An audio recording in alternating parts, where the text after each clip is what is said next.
이혈령, 비혈령이란 말이 있습니다. 귀에 걸면 귀걸이, 코에 걸면 코걸이란 뜻이죠.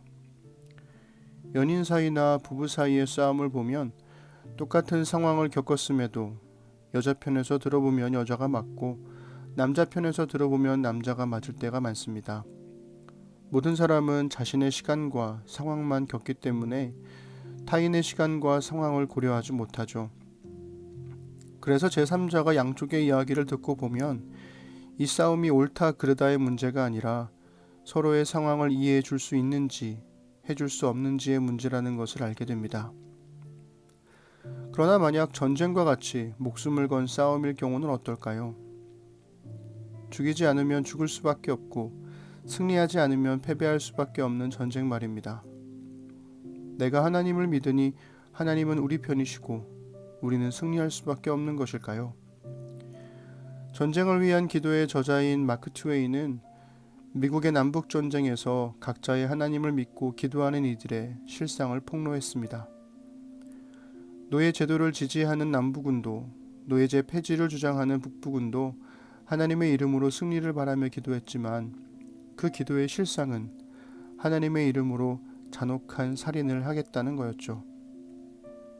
그리스도인의 기도가 그런 것일까요? 예수님을 믿는 사람들이니까 언제나 옳은 것일까요? 항상 믿는 자들의 승리가 보장된 것일까요? 적어도 제가 알고 있는 성경은, 그리고 오늘 우리가 읽게 될 시편 7편은 그러한 낡은 편견들을 깨뜨립니다. 시인은 쫓기고 있습니다. 시인은 죽을 위기의 절박한 상황 속에서 보이지 않는 하나님께 피하죠. 오늘은 시편 7편을 읽어드리겠습니다. 여호와 내 하나님이여, 내가 주께 피하오니 나를 쫓아오는 모든 자들에게서 나를 구원하여 내소서. 건져낼 자가 없으면 그들이 사자같이 나를 찢고 뜯을까 하나이다.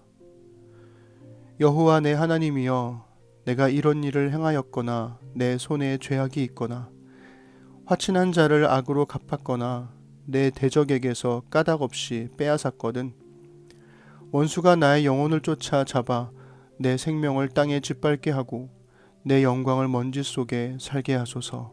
셀라. 여호와여, 진노로 일어나사 내 대적들의 노를 막으시며 나를 위하여 깨소서. 주께서 심판을 명령하셨나이다. 민족들의 모임이 주를 두르게 하시고 그 위 높은 자리에 돌아오소서. 여호와께서 만민에게 심판을 행하시오니 여호와여, 나의 의와 나의 성실함을 따라 나를 심판하소서. 악인의 악을 끊고 의인을 세우소서. 의로우신 하나님이 사람의 마음과 양심을 감찰하시나이다. 나의 방패는 마음이 정직한 자를 구원하시는 하나님께 있도다. 하나님은 의로우신 재판장이시며 매일 분노하시는 하나님이시로다. 사람이 회개하지 아니하면 그가 그의 칼을 가시며 그의 활을 이미 당기어 예비하셨도다. 죽일 도구를 또한 예비하시며 그가 만든 화살은 불화살들이로다. 악인이 죄악을 낳으며 재앙을 베어 거짓을 낳았도다. 그가 웅덩이를 파 만들며 제가 만든 함정에 빠졌도다. 그의 재앙은 자기 머리로 돌아가고 그의 포악은 자기 정수리에 내리리로다.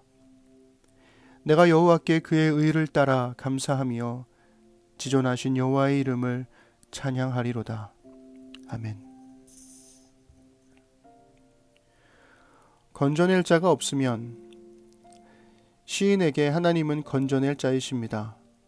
그러니 하나님이 없다면 그들이 사자같이 시인을 찢고 뜯을 것입니다. 위기의 상황 속에서 시인은 하나님을 심판자로 부릅니다.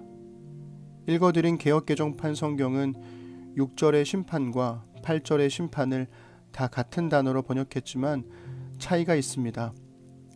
6절에서 주께서 심판을 명령했다고 했을 때의 심판은 히브리어 명사형 미쉬파트입니다. 그러나 8절에서 만민에게 심판을 행하시오니 에서의 심판은 히브리어 딘이라는 동사죠.